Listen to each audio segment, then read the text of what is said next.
লঙ্কা গাছের পাতা কুঁকড়ে যাওয়া এই বিষয়টি নিয়ে আজকে আমার এই ভিডিও। এখানে আপনারা একটি লঙ্কা গাছ দেখতে পাচ্ছেন, এর পাতাগুলো কুঁকড়ে গেছে। মাইটসের কারণে এরকম হয়ে থাকে।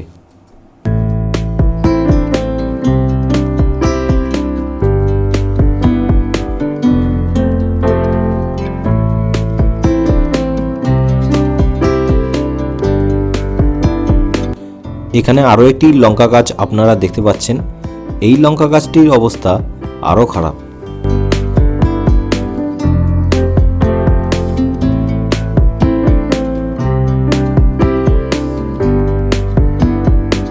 লঙ্কা গাছকে মাইটসের হাত থেকে বাঁচানোর জন্য সবথেকে ভালো কীটনাশক হলো কাকা।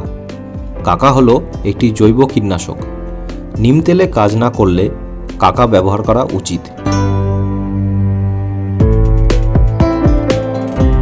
কাকা কীটনাশকটি ব্যবহার করার পদ্ধতি হলো 1 লিটার জলে 20 ফোঁটা কীটনাশক মিশিয়ে গাছে স্প্রে করতে হবে।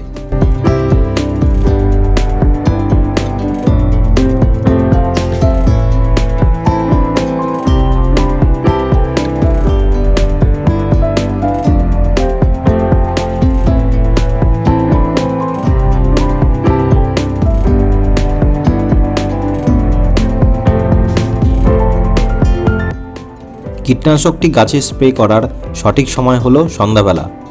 অন্ধকার হওয়ার ঠিক আগে আপনারা গাছে কীটনাশকটি স্প্রে করতে পারেন।